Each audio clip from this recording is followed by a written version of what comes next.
네, 안녕하세요. 성정길입니다. 오늘도 웅달님 모시고 이야기 나눠보겠습니다. 네, 안녕하세요. 네, 안녕하세요. 요즘 시황 어떻습니까?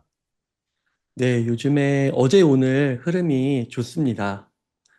지금 뭐 반도체, 뭐 미국 증시, 그리고 한국 증시 다 좋고, 미국 증시 같은 경우는 오늘 장중에 S&P 또 최고점을 달성을 했더라고요. 보시면은 다시 전고점을 돌파를 했습니다. 그래서 흐름이 다 굉장히 좋아 보이고요. 그 이유를 이제 보면은 인플레이션이 좀 둔화되는 거, 그 다음에 AI하고 반도체 섹터에서 또 강한 반등이 또 나오고 있는 거, 요 두 가지를 좀 상승 동력으로 꼽을 수 있을 것 같습니다. 그 7월 소비자 물가 지수랑 생산자 물가 지수가 시장 예상치를 다 밑돌아서요. 요게 이제 또 하나의 좋은 기폭제가 되었고, 그 다음에 이제 연방 준비제도, 페드의 금리 인상 우려가 자연스럽게 더 낮아졌고요. 그러면서 다시 리스크 온 시장 전반의 위험 자산 선호 심리가 크게 개선되었다. 이렇게 볼 수 있을 것 같습니다. 그리고 AI 인프라 반도체 쪽도 주가 흐름이 굉장히 좋습니다. 삼성전자, SK하이닉스, 뭐 마이크론 할 것 없이 다 좋고요. 그다음에 뭐 마블 관심 있는 분들 있는데 마벨이죠. 예, 그 티커명이 마블입니다. 좋고요. 그다음에 네오클라우드 쪽에 뭐 네비우스나 코어웨이브 같은 쪽들이 그 실적 발표했는데 다 좋게 나오고 있고, 아이랜도 주가 흐름이 너무 좋고요. 예, 막 하루에 막 2, 30%씩 지금 오르고 막 그러거든요. 그래서 아직도 이런 빅테크 이런 쪽들의 이제 수요가 굉장히 크다. 이런 것들이 다시 한번 증명됐다. 그러면서 이제 S&P 500 같은 경우는 나스닥도 마찬가지고 이제 기술주들이 다시 탄력을 좀 받으면서 S&P 500은 다시 전고점 돌파에 성공을 하게 된 것 같습니다. 전반적으로 흐름이 괜찮다고 하셨는데, 네.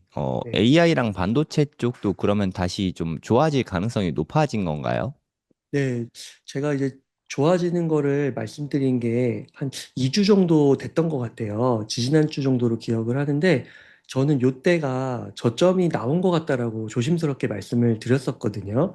왜냐면은, 이제 한국장을 좀 주로 보시는 분들은 이제 삼성전자랑 SK하이닉스가 하루에 막 5%, 10%씩 계속 움직이니까 조금, 여기서 더 하락하는 거 아닌가? 공포가 지대한 그런 게 좀 있었는데요. 미국장 같은 경우는 훨씬 낮습니다. 그 디램의 움직임도 삼성전자나 SK하이닉스보다는 변동성이 작았고요.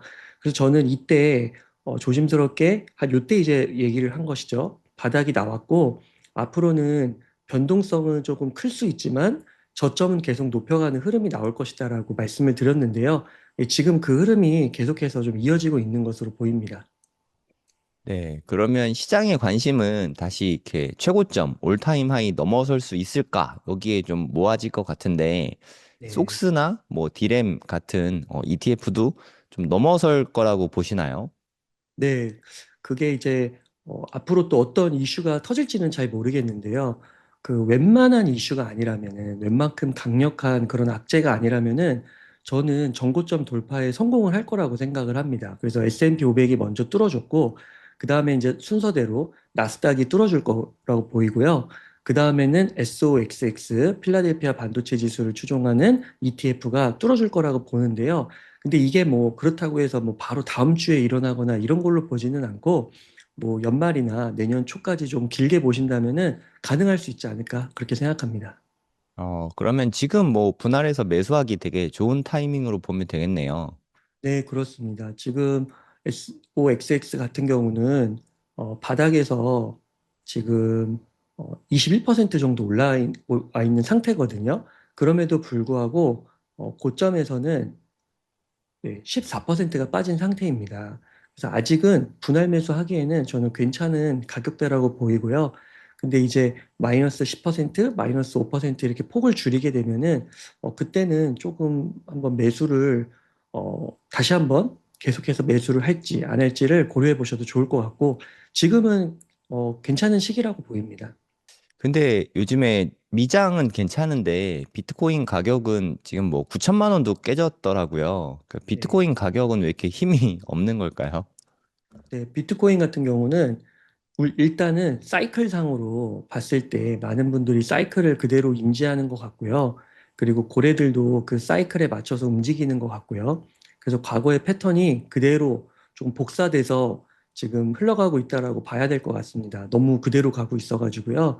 그래서 이제 과거 사이클대로 보면은 10월은 지나야 될 것 같아요.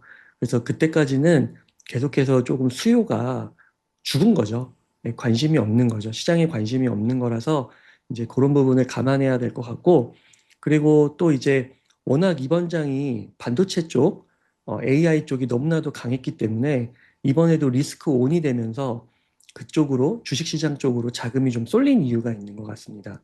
그래서 물가도 괜찮고 여러 가지 지표가 괜찮았는데 그럼에도 불구하고 많은 분들은 지금 이제 AI 쪽 관련 기업들의 실적에 집중돼 있는 것 같고 그것들이 실적 발표를 통해서 하나씩 하나씩 증명이 되니까요. 여전히 문제 없다고. 그래서 그쪽으로 돈이 들어가면서 비트코인은 아직 좀 더 시간이 필요한 게 아닌가 그렇게 보입니다. 비트코인하고 요새 미국 주식 시장이 예전에는 상당히 같이 갔었는데 요새는 좀 디커플링 된 걸로 좀 볼 수 있을까요? 네, 그거는 좀 때에 따라 다른 것 같습니다. 그래서 일률적으로 음. 말하기는 조금 어려울 것 같고 저는 항상 예전부터도 말씀을 드렸는데 그 나스닥하고 비트코인하고의 상관관계가 높을 때가 있고 작을 때가 있습니다. 그래서 저는 뭐 거기에 대해서는 예전부터도 크게 그렇게 막 연관성을 갖고는 생각하지 않았는데요. 근데 이제 일단은 미국시 주식시장이 죽으면 비트코인 가격이 올라가기는 쉽지는 않은 것 같아요. 음. 그래서 그 이제 가능성으로 봤을 때요. 근데 지금 미국 시장이 흐름이 좋으니까 비트코인도 조만간 좋은 흐름이 나올 수도 있지 않을까 그렇게 생각을 합니다. 비트코인 한 번쯤 크게 빠질 수 있다고 많이 말씀을 하셨잖아요. 그러니까 뭐 네, 한 5만 달러도 깨질 수 있다. 네, 그거는 아직도 좀 리스크 관리가 필요한 부분일까요? 네, 그렇습니다. 그 부분은 항상 열려 있는 것 같습니다. 그래서 음. 뭐 리스크 관리라는 게 그때를 기다렸다 사냐 뭐 이런 게 아니라 분할 매수죠. 네, 그때까지가 지금 10월이라고 하면은 그냥 영역 잡아서 안전하게 지금부터 한 4개월, 12월까지 내가 뭐 1,000만 원을 사겠다 하면은 지금 당장 1,000만 원을 사는 게 아니라 그 1,000만 원을 4개월에 나눠서 사는 겁니다. 아니면은 조금 뭐 자신 있다. 하락이 나와도 내가 멘탈을 좀 견딜 수 있다 하시는 분들은 뭐 지금 아예 30% 정도 들어가고요. 나머지 그 4개월 동안을 70%의 돈으로 나눠서 사면 되고요. 그런 식으로 접근을 하면 될 것 같습니다. 네, 그러면 웅달님 생각하시기에 지금 뭐 미국 주식이나 비트코인 뭐 이렇게 투자를 한다고 치면 어디에 투자하는 게 한 2, 3년 후에 수익률이 더 괜찮을 거라고 보시나요? 개인적인 의견으로. 근데 절대적인 수익률은 비트코인이 클 것 같은데, 이제 우리가 투자에 있어서 중요한 거는 수익률뿐만이 아닌 것 같습니다. 그래서 이제 저는 자산 배분을 계속 좀 말씀드리고 싶거든요. 그리고 비트코인을 이미 많이 모으신 분들은, 비트코인을 목표량을 채우신 분들은 굳이 살 필요가 없을 것 같아요. 그 자산이 만약에 내가 1억이다 하면은 뭐 1억까지는 또 많은 돈일 수 있으니까 뭐 1,000만 원이다 하면은 1,000만 원 전체를 다 비트코인에 몰빵할 수 있을 것 같아요. 근데 그게 1억, 10억이 되면은 그건 좀 다른 얘기가 될 것 같습니다. 그래서 항상 자산 배분이라는 큰 틀 속에서 수익률과 변동성, MDD 같은 것들을 종합적으로 고려해서 또 추가적으로 들어오는 현금 흐름까지 고려한 상태로 자산 배분 투자를 하는 게 좋을 것 같아요. 음. 네, 잘 알겠습니다. 그리고 요새 뉴스 보니까 다음 달에, 다다음 달이네요. 한 10월 정도에는 엔트로픽이 또 상장 이슈가 있더라고요. 네. 지난번에 스페이스X가 상장될 때 거의 뭐 작은 블랙홀 느낌으로 자금을 싹 빨아들여서 다른 주식들 주가가 많이 빠졌었잖아요. 네. 엔트로픽은 스페이스X보다 시총이 더 클 걸로 기대가 지금 되고 있더라고요. 아, 그러면 그런가요? 한 2조 달러 정도 보고 있는 것 같아요. 아, 네. 만약에 그건, 또 엔트로픽이 상장이 되면 네, 그쪽으로 좀 자금이 많이 또 갈 수 있는데 그러면 네, 일시적으로 또 지수가 좀 크게 빠질 수 있을까요? 네. 저는 이제 그 부분까지는 제가 캐치를 못 했는데, 스페이스X보다 규모가 크다고 하면은, 그쵸, 시장에 더 많은 자금을 빨아들일 수 있을 것 같습니다. 그렇게 음. 되면은, 뭐 시장의 뭐 변화나, 뭐 충격이라고 할 것까지는 없겠지만, 뭔가 새로운 흐름을 만들어낼 수도 있지 않을까, 네, 그런 생각이 듭니다. 근데 가뜩이나 그러니까 뭐 우리가 계속 이야기한 게 유동성이 좀 부족해서 엔비디아 같은 게 많이 못 오르고 있는 것 같다. 이런 말씀을 막 나눴었잖아요. 네. 그럼 엔트로픽도 이렇게 크게 상장이 되고 나중에 뭐 언제가 될진 모르겠지만 오픈 AI도 뭐 올해 말이나 내년 초쯤에는 IPO를 할 것 같은데 계속 이렇게 대어들이 나오면 주식시장이 계속 못 가는 거 아닐까요? 네, 맞습니다. 그런 부분도 충분히 고려할 수 있을 것 같습니다. 우리나라 같은 경우도 그 LG 에너지 솔루션이 상장할 때 그런 일이 한 번 있었잖아요. 네. 그래서 미국도 그런 일이 있을 수 있는데, 근데 그거에 또 못지않게 또 재미있는 뉴스가 또 나오더라고요. 그게 뭐냐면은, 어, 이제 첫 번째는 그 싱가포르의 테마섹이라고 정말 전 세계에서 세 손가락 안에 드는 그런 이제 우리나라의 국민연금 같은 곳이죠. 그런 곳에서 인공지능 섹터에 대해서 투자 비중을 6%에서 15%까지 늘린다고 합니다. 그러니까 음. 또 어마어마한 돈이 또 들어올 수 있는 것이죠. 그래서 여기에는 삼성전자, SK하이닉스뿐만 아니라 엔비디아, 마이크론 같은 것들도 다 들어가는 거예요. 그래서 이 섹터가 탄력을 받을 수 있는 흐름이 또 하나 나왔고요. 나올 수 있고요. 그 다음에 또 하나는 어, 엔비디아가 엔비디아의 GPU가 금융자산이 될 수 있다는 뉴스가 나왔어요. 이게 이제 무엇이냐면은 엔비디아 GPU가 너무나도 필요하죠. AI 인프라 사업을 위해서는요. 근데 그것들을 사는 데 있어서 이 빅테크들이 그렇게 현금 창출력이 좋음에도 불구하고 돈이 부족한 거예요. 그래서 이제 하다 하다 이제 어떻게 되냐면 월가에 있는 기관들, 예를 들어서 뭐 블랙록이라든지 블랙스톤, 브룩필드, 골드만삭스 같은 곳이 데이터 센터를 직접 운용을 하고 그것을 이제 스타트업이나 필요로 하는 것에 임대를 해주겠다는 거예요. 그리고 그 데이터 센터 GPU를 담보자산으로 삼아가지고 또 금융상품을 만들고요. 그러니까 예전에 그런 그 서브프라임 모기지 같을 때 할 때 그 부동산 담보대출을 하는 그런 느낌으로 이제 이렇게 또 금융 상품을 만들어서 큰 돈을 조달하려고 하는 것이죠. 뭐 그래서 MBS 같은 건가요? 그렇죠. 그거 비슷한 거라고 볼 수 있을 것 같습니다. 어, 그래서 그 돈이 또 775조가 들어옵니다. 그러니까 원래 1000조가 이야. 넘었었잖아요. 근데 여기에 또 이 돈이 들어오는 거예요. 근데 이게 이제 지금 논의가 되고 있고 아직 확정은 아닌데, 어, 진행이 될 것 같습니다. 그러면은 뭐 싱가포르의 이런 돈과 또 이런 자금들이 들어오면은 또 유동성이 생길 수도 있을 것 같아요. 그래서 이게 너무 또 유동성이 계속 빨려 들어가는 거 아닌가 그렇게 생각하다가는 또 놓칠 수도 있을 것 같아요. 한 가지 예를 들면은 지지난주였나요? 그, 어, 레오폴드 펀드가 그 시타델에게 어떻게 보면 먹히면서 그 레오폴드에 있는 여러 가지 그 펀드들의 상품들이 종목들이 자산들이 시타델로 다 들어갔단 말이죠. 그러면은 그런 헤지 펀드들은 보통 그런 것들을 이제 한 10% 이상 싼 가격에 줍줍을 한 다음에 시장에 바로 풀어버립니다. 보통은 한두 달 내에요. 근데 이번에 보면은 그렇게 하지 않았대요.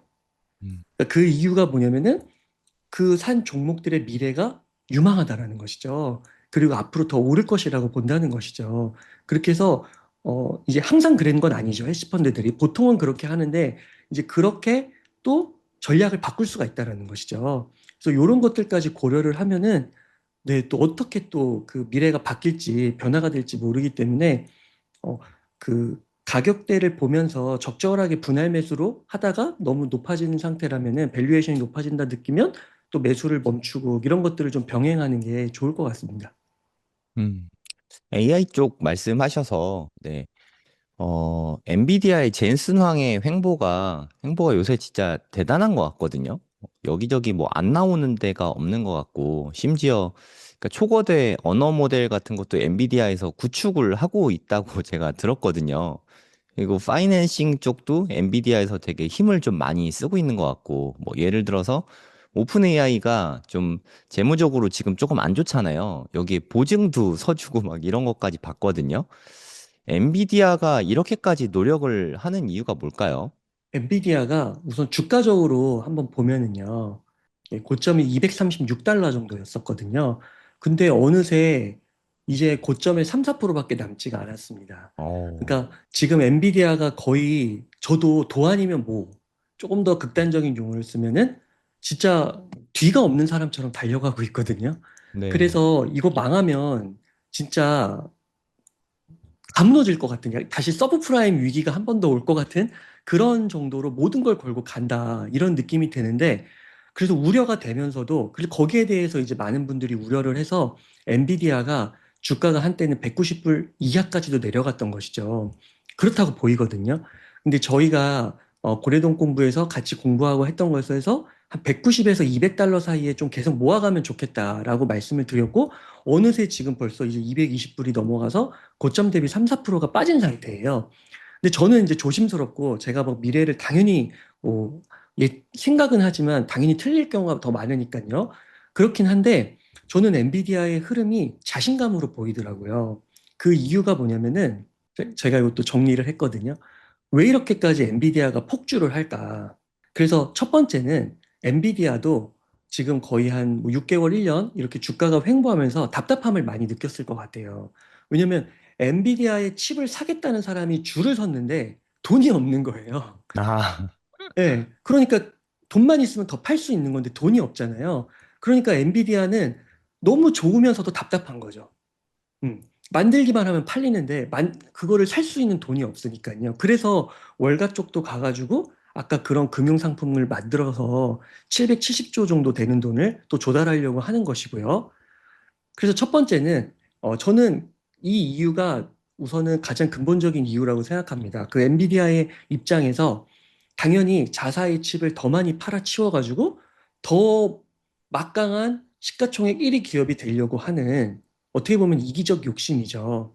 네. 그거고, 근데 두 번째는 근데 젠슨 왕이 걸어온 길을 보고 그다음에 앞으로 AI 인공지능 시대를 보고 또 요즘에 스페이스X의 흐름이 좋은데 일론 머스크의 발언을 보면은 진짜 스케일이 이거는 진짜 어떻게 뭐 비견할 수가 없어요. 상상이 안 될 정도로 그냥 10기가와이트의 그런 데이터 센터를 구축한다고 하거든요. 그럼 그거는 웬만한 하나의 국가의 그런 규모입니다. 그러니까 그런 것들을 만들겠다는 거예요. 근데 그거를 일론 머스크뿐만 아니라 세계의 천재들이 다 그렇게 이야기를 하고 있어요.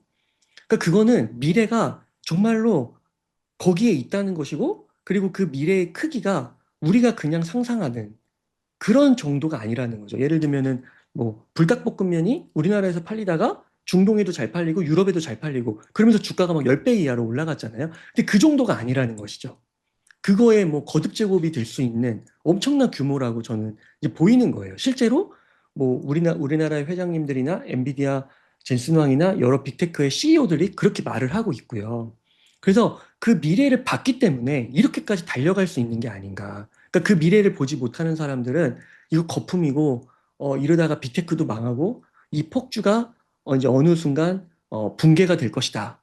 다 뭐 이렇게 바라볼 수도 있지만 그 미래를 정말 앞서가서 보는 사람들은 이제 그런 범인들은 이해를 못하는 것이죠. 그런 천재를요. 저는 근데 오히려 그런 쪽에 그러니까 젠슨 왕의 그런 관점이 더 맞다라고 생각하고 있고 그래서 계속 분할 매수하고 있고 예, 그렇게 포지션을 갖고 있습니다. 네.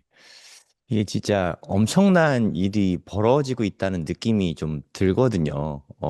아까 스페이스X도 언급을 하셨는데, 그러니까 빅테크뿐만 아니라 아까 말씀드렸던 뭐 엔트로픽도 그렇고 오픈 AI도 그렇고 스페이스X도 그렇고 전부 다 하는 이야기들이 이제 앞으로 AI 데이터 센터 더 많이 짓고 여기에 투자를 더 많이 할 거다. 이 얘기가 되게 많잖아요. 그리고 최근에 아마존을 보면은 한 2천억 달러 투자를 한다고 했다가 메모리 가격이 너무 올라가서 한 2,200억 달러를 투자하겠다. 계속 규모가 늘어나고 있잖아요. 오히려. 그럼에도 불구하고 엔비디아 주가는 꽤 오랜 시간 횡보를 하고 있는데 그리고 메모리는 오히려 주가가 엄청나게 많이 빠졌잖아요. 이런 때 엔비디아나 뭐 우리나라 뭐 삼성전자나 하이닉스 이런 데 투자하면 되게 좋을 것 같은데 웅달님 생각은 어떠세요?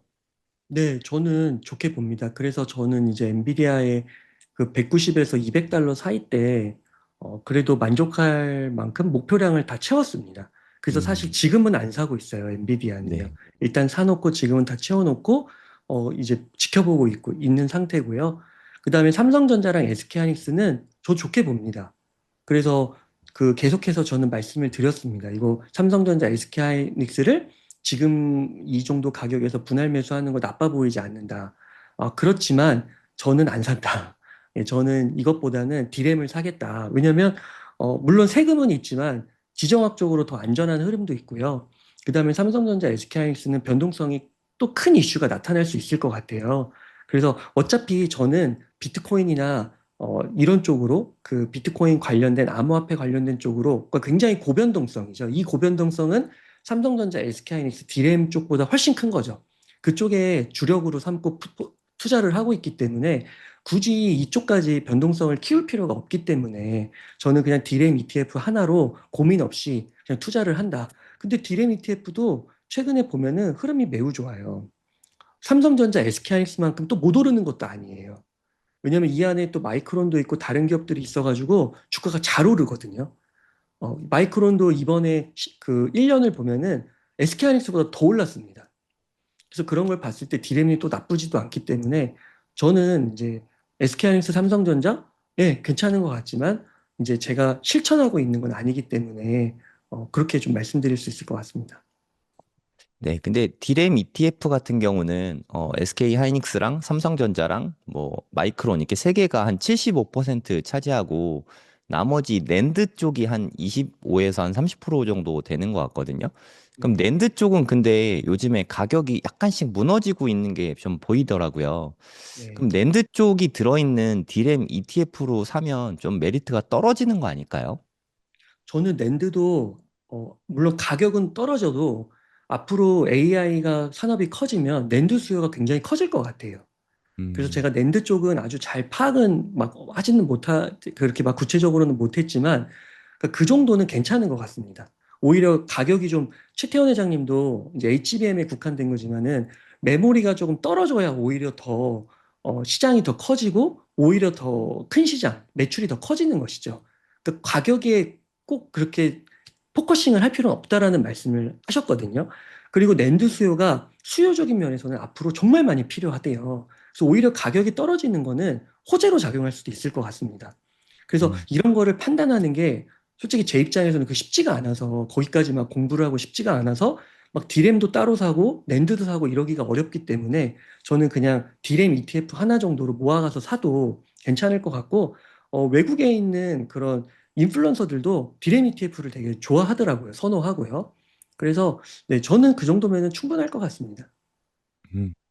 그럼 앞으로 우리가 아까 그 AI 데이터 센터 이야기를 많이 했는데 그렇게 많은 엄청난 고용량의 AI 데이터 센터들을 많이 지으면 거기에서 낸드 수요도 같이 늘어난다. 근데 지금 오히려 너무 비싸서 많이 못 사고 있는데 가격이 떨어지면 더 많이 살 수 있다. 이렇게 보면 될까요? 네, 그렇습니다. 그 메모리도 마찬가지인 것 같습니다. 음, 그래서 그 꼭 중국의 CXMT가 이제 점점 올라오는 거를 부정적으로 볼 필요도 없는 것 같아요. 왜냐하면 시장이 어, 너무 커지면은 오히려 좋은 것이죠. 왜냐면은 그 시장이 이렇게 커지는데 계속 공급되는 게 너무 작으면은 빨리빨리 클 수가 없잖아요. 근데 그러니까 지금 엔비디아 칩뿐만 아니라 HBM도 필요하고 메모리도 필요하고 낸드도 필요한데 어느 쪽에서 병목이 걸려버리면은 이게 커질 수가 없잖아요. 근데 음. 이게 다 같이 조화를 이루어서 되면은 어느 시점까지는 굉장히 좋은 시기가 지속될 수 있을 거라고 보거든요. 근데 그러다가 이제 만약에 포화 시장이 오면은 그때는 좀 이야기가 달라지겠죠. 근데 아직은 인공지능 시대가 초창기이기 때문에 그 폭발적 상승을 봤을 때는 중국의 흐름도 나빠 보이지가 않는 것 같습니다. 오히려 메모리 병목 때문에 AI 데이터 센터 짓는 게 좀 늦어지고 있을 수도 있으니까 CXMT나 이런 데도 같이 생산을 해서 물량을 좀 늘려야 AI 데이터 센터의 전체 크기가 좀 커진다. 이렇게 보면 되겠네요. 네, 그렇습니다. 어, 그렇게는 생각을 안 해봤었는데, 그러면 그런 차원에서 낸드도 같이 그렇게 생각하면 될까요? 네, 저도 그렇게 생각을 하는 게, 그래서 이게 저도 이게 적절한 비유일지는 모르겠지만, 그 어떤 산업이 초창기에 커질 때, 그, 오히려 경쟁자들이 많아지는 게 좋다라고 이야기를 합니다. 경영학에서는요. 왜냐면 앞으로 시장이 100배 커질 건데 주요 플레이어들이 10명밖에 없는 거예요. 그러면은 언젠가는 커지겠지만 그 커지는 시간이 예를 들어 30년이 걸릴 게 50년이 걸릴 수 있다라는 것이죠. 음. 그러면은 그 남은 20년 동안 별의별 일이 다 생길 수 있고 이 산업이 죽고 또 다른 기술이 나타날 수가 있는 거예요. 근데 초창기 플레이어가 10명이 아니라 50명, 100명으로 늘어나 버리면은 얘네들끼리 경쟁을 하면서도 시장 파이가 너무 커지기 때문에 서로 잠식을 하는 게 아니라는 것이죠. 그리고 오히려 그 기술에서 표준이 만들어지고 그게 쫙 깔리게 된다라는 거예요. 이게 이제 언제냐? 바로 철도 기술 때도 그랬고 그 다음에 인터넷 시대의 그 인터넷 인프라 그것도 그렇고요. 그래서 이런 측면에서 봤을 때는 어, 정말로 산업이 커진다라는 전제가 있으면은 그렇게 막 너무 이렇게 지금부터 이렇게 경쟁 관계로 생각할 필요가 없다. 정말 지금 보면은 뭐 마이크론이나 삼성전자나 SK하이닉스나 뭐 CXMT는 할 것 없이 지금 다 실적 발표하면은 다 어닝 서프라이즈잖아요. 그것도 엄청난 어닝 서프라이즈잖아요. 그러니까 너무 지금부터 그렇게 빡빡하게 볼 필요가 없다. 그런 생각을 저는 개인적으로 하고 있습니다. 네. 그러니까 젠슨항이 한국을 어떻게 보면 좀 중요한 그 파트너로 생각하고 있는 게 저는 좀 느껴지거든요. 최근에도 한국에 또 와서 심지어 그 네이버에 투자도 하고 현대차랑 같이 데이터 센터 건립하는 것도 함께 하겠다고 이야기를 하고 근데 제가 느끼기에는 뭐 메모리 쪽이나 이런 데는 괜찮은 것 같은데 소프트웨어 파워가 좀 많이 떨어진다고 느껴지거든요. 뭐 물론 네이버에서 약간 뭐 초거대 언어 모델도 좀 개발하려고 하는 것 같기는 한데, 지금 제가 느끼기에는 뭐 유수의 기업들, 뭐 중국이나 미국의 행보를 생각해 보면은 좀 많이 뒤처진 것 같거든요. 네, 우리나라의 뭐 AI 쪽, 소프트웨어, 그쪽은 좀 어떻게 보세요? 네, 저도 지금 뭐 개인적으로 투자하고 있지는 않으니까요. 제가 좋게 보고 있으면 투자를 했겠죠. 그다음에 네이버 주가도 지금 보면은 제가 며칠 전에 20만 원 밑에서 보다가 또 20만 원 다시 올라간 것까지는 봤는데 그렇게 막 제가 관심 있게 보지를 않습니다. 그러니까 차라리 네이버를 사는 이 빅테크를 그냥 매그스를 사는 게 좋아 보이는 거죠. 그래서 네이버가 정말 어떤 혁신을 보여줄지 잘 모르겠는데요. 그리고 뭐 엔비디아가 네이버에 뭐 지분 투자를 했다고 해서 뭐 깜짝 주가가 오를 수는 있겠지만 저는 그렇게 투자를 하기보다는 좀 더 큰 그림을 보고 그냥 1티어에 있는 가장 앞단에 있는 기업들을 투자를 할 것 같습니다. 음. 아, 그게 좀 앞으로도 좀 아쉽네요. 우리나라는 좀 어떻게 보면은 도태된 느낌도 좀 나고, 네, 이런 부분이 좀 굉장히 안타까운 것 같습니다. 그리고 현대차 같은 경우는 로봇 쪽에 투자를 좀 많이 하고 있는 것 같은데, 젠슨항도 그 부분 많이 언급을 했던 것 같고, 현대차 같은 경우는 로봇 기술이 뭐 세계적으로 경쟁력이 있는 상태인가요? 네, 그것도 제가 잘 모르겠습니다. 어, 네, 그래서 테마 같은, 밈 같은 이렇게 바람이 불 때, 로봇 관련 네. 불이 불 때, 로봇주가 이렇게 올라가고는 하는데, 근데 제가 뭐 깊게는 공부는 안 해봤지만, 우선 코스닥에 있는 로봇주들은, 그 로봇 주식들은 거의 실적이 없는 것 같아요. 그래서 코스닥은 음. 사실 조금 극단적으로 말하면은, 투자할 이유가 별로 없는 것 같다라는 생각이 정말로 들고요. 현대차 같은 경우도, 이렇게 주가 펌핑이 나오긴 하지만, 주가 변동성이 또 너무 크고, 그리고 로봇 같은 경우도 지금 테슬라만 봐도 테슬라가 사실 그 로봇 분야에서는 1등이라고 할 수가 있는데, 테슬라 주가도 지금 최근에 그렇게 좋지가 못합니다. 보시면은, 빅테크 중에 가장 안 좋은 것 중에 하나죠. 지금 고점이 여기인데, 여전히 30% 정도 하락되어 있는 상태거든요. 근데 지금 테슬라의 그런 실적을 보면은 사실 전기차로는 설명을 못 합니다. 그 전기차 실적을 갖다 대면 주가가 더 떨어져야 되죠, 사실. 근데 이렇게 버티는 이유는 로봇이 거기에 들어가 있기 때문이라고 보이거든요. 로봇과 자율주행. 근데 사실 그 부분도 아직 묘연하죠. 테슬라의 일론 머스크가 사실 뭐 1년 전, 2년 전부터 계속 호언장담을 해왔지만 그게 계속 늦어지고 있고 실적으로 연결이 안 되면서 이렇게 되고 있는데요. 그 테슬라도 이러한데 과연 현대차가 잠깐의 주가 흐름이 좋을 수는 있을지언데 과연 이런 테슬라의 흐름을 넘어선 흐름을 지속적으로 보여줄 수 있을까?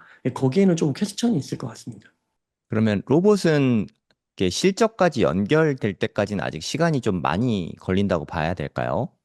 네, 그렇게 좀 보이고 잘 모르겠습니다. 그래서 저는 이제 테슬라 같은 주식들은 개별 주식으로 사는 건 진짜 소량 제가 갖고는 있거든요. 근데 물량을 늘리지는 않고 이제 매그스라는 좋은 ETF가 있습니다. 그래서 매그스로 사면은 매그스를 보시면 매그스 안에 테슬라가 들어가 있거든요. 근데 얘도 지금 고점에서 이 고점이 여기죠. 지금 고점에서 3%밖에 안 떨어져 있어요.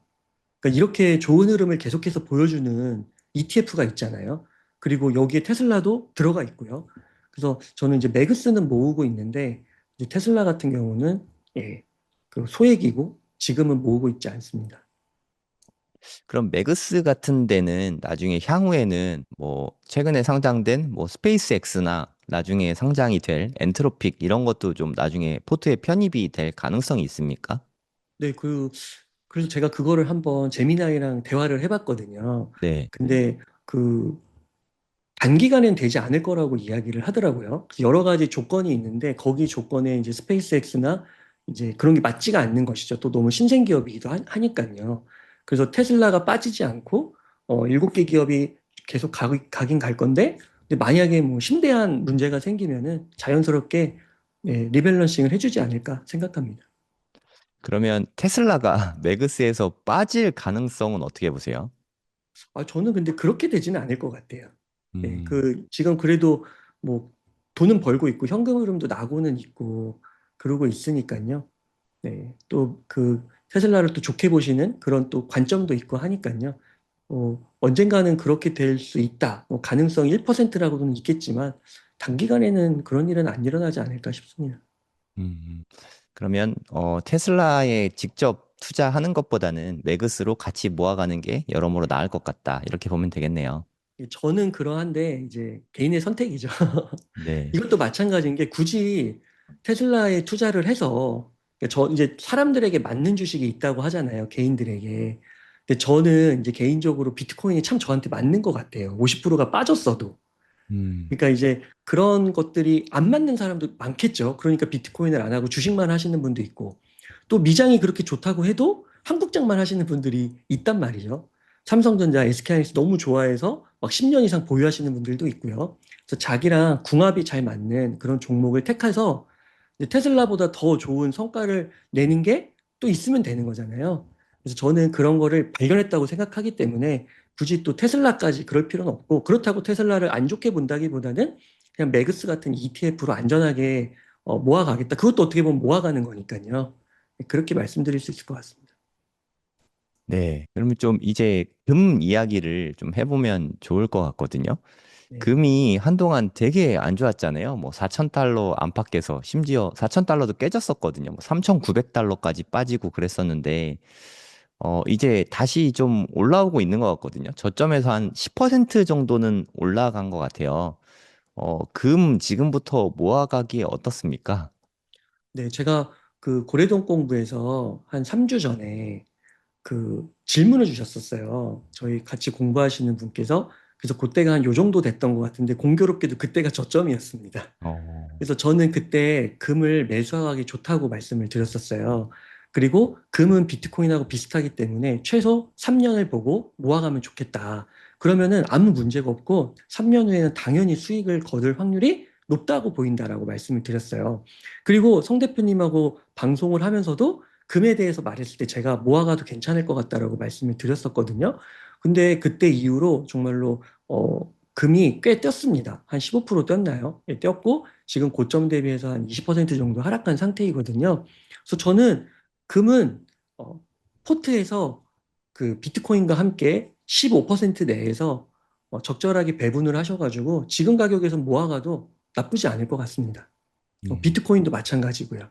그래서 너무 많이 하지 마시고 또 근데 하나 보여드리면은 이제 제가 한 가지 말씀드리고 싶은 건 이제 비트코인과 뭐 금을 같이 한번 보시면 요게 지금 요 파란 선이 금 가격이거든요. 그리고 지금 요렇게 움직이는 게 비트코인 가격이고요. 그러면 이제 제 판단은 그렇습니다. 저는 이제 제가 여기 지금 차트를 22년 그 중하반기 23년 초로 이렇게 맞춰놨습니다.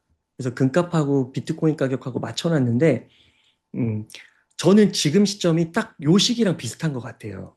지난 사이클에. 그래서 그때랑 이제 봤을 때 수익률 차이가 어떻게 보이시나요? 꽤 크죠. 비트코인이 50% 하락을 맞았음에도 비트코인은 지난 사이클에 약간 바닥권에서 봤을 때 3.5배가 올랐고요. 그리고 아까 1억이 3억 5천이 된 거고요. 그 다음에 금은 1억이 2억 5천이 된 거거든요. 그러니까 이렇게 빠졌어도 수익률 차이가 큰 거예요. 그래서 이제 지난 사이클의 그런 시점하고 비교해 봤을 때 금도 똑같다. 저는 지금부터 모아가면 3년 후에 뭐 2배가 되든지 뭐 50%가 되든지 모르겠지만 수익을 당연히 거둘 수 있을 것이라고 생각합니다. 근데 금보다 비트코인이 클 거라고 생각해요. 네, 그래서 이제 금하고 비트코인을 모아갈 때 저라면 비트코인에 조금 더 가중치를 두겠지만 네, 또 비트코인을 또 안 맞으시는 분들이 있으니까 그런 분들이 금이 모아가고 싶은데 지금 어떻게 해야 되냐고 물어보신다면은 제 생각은 그냥 지금부터 모아가면 3년 후에 이런 느낌이 재현될 수 있을 것이다. 네, 그 정도 말씀드릴 수 있을 것 같습니다. 네, 우리가 오늘 좀 많은 종목들을 이야기했는데 정리를 한번 하면 좋을 것 같아요. 그러면 지금 타이밍에 모아가도 좋을 만한 게 일단 나스닥도 좋겠죠? 뭐 QQQ 같은 거?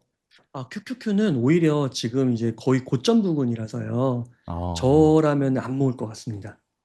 네, 그리고 QQQ는 저는, 그러면 지금은 모을 타이밍은 아니고 네, 반도체는 지금 모아가도 좋다고 말씀하셨죠? 네, 맞아요. 반도체는 뭐 메모리, D램 쪽도 괜찮을 것 같고 속스도 괜찮을 것 같다. 이렇게 보면 되겠죠?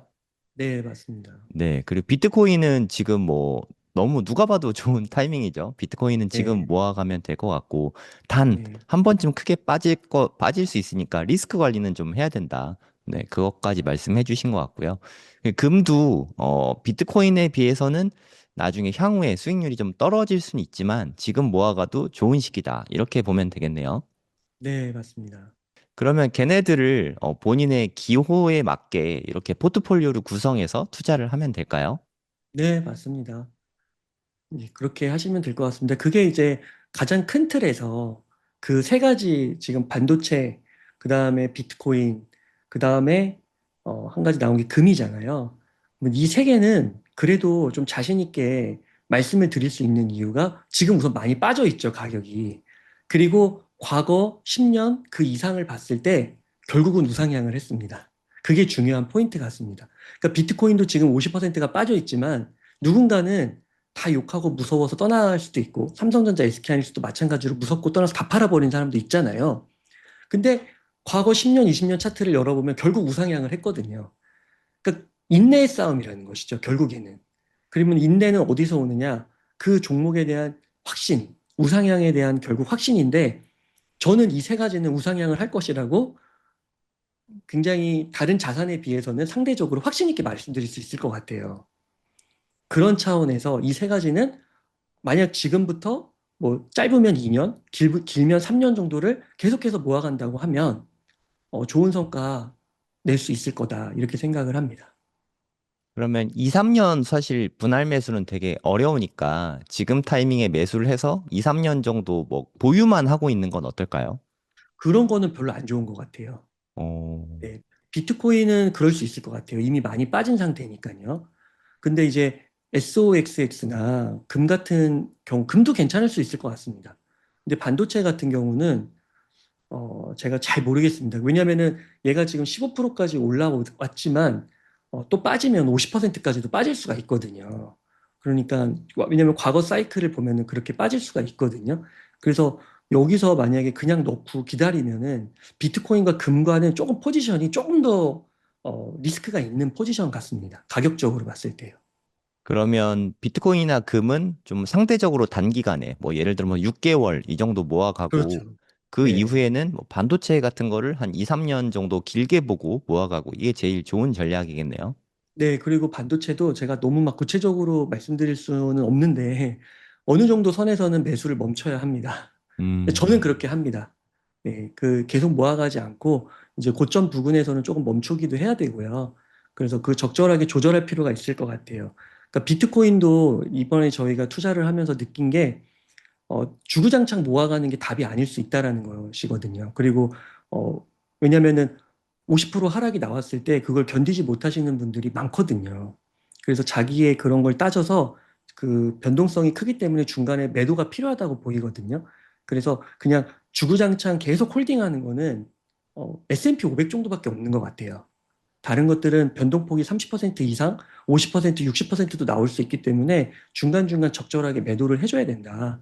네, 그렇게 생각을 합니다. 근데 이제 정말로 그냥 일반적인 선에서 평이하게, 정말 심플하게 말하면은 아까 말씀드린 대로 2년, 3년 정도 보고 분할로 사는 게 가장 심플한 것이죠.